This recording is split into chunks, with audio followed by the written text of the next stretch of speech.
A figura do tolo atravessa os séculos carregando um paradoxo desconfortável. Ele parece ingênuo, risível, deslocado e, ainda assim, guarda uma verdade que os sábios excessivamente sérios costumam perder.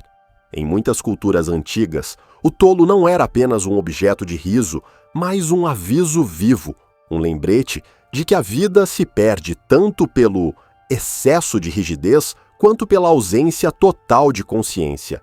E talvez seja exatamente por isso que o arquétipo do tolo continue tão atual em um mundo obcecado por performance, status e controle.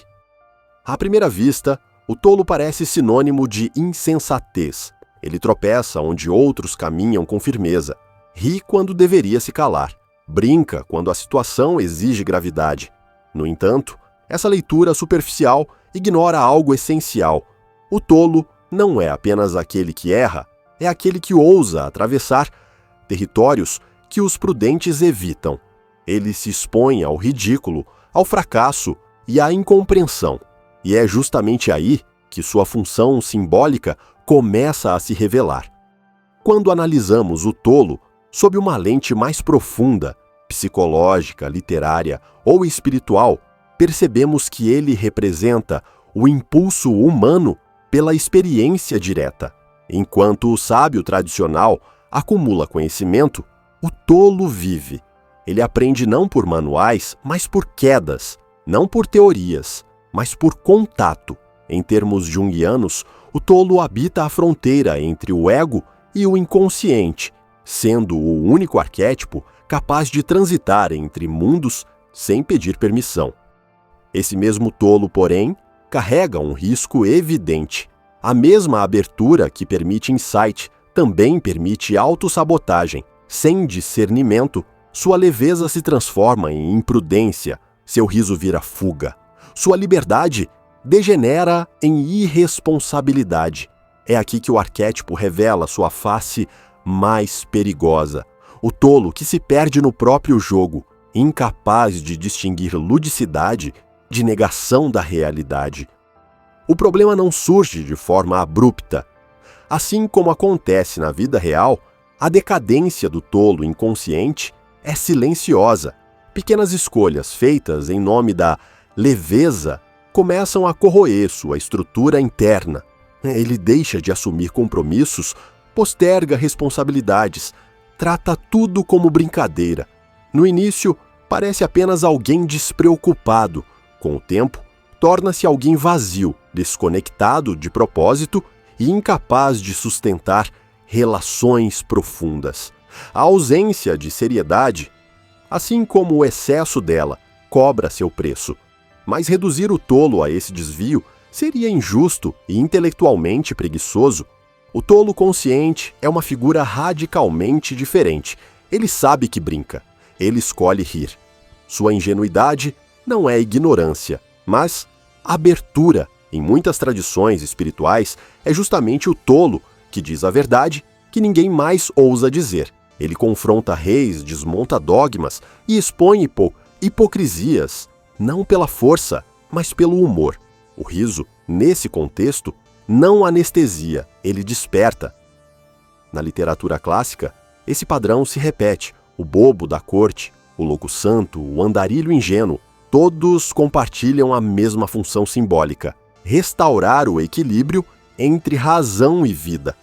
Eles lembram que uma existência excessivamente séria se torna estéril, dogmática e cruel, mas também mostram que uma vida sem qualquer estrutura se dissolve no caos.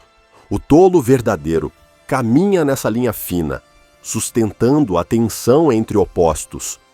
O impacto desse arquétipo não é apenas individual, ele se espalha socialmente.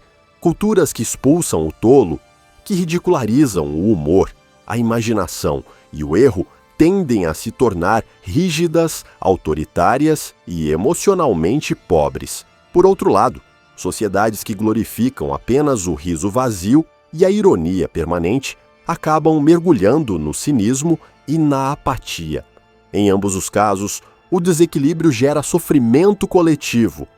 Então, como integrar o tolo, sem se perder nele. O primeiro passo é consciência. Reconhecer que todos carregamos esse arquétipo internamente.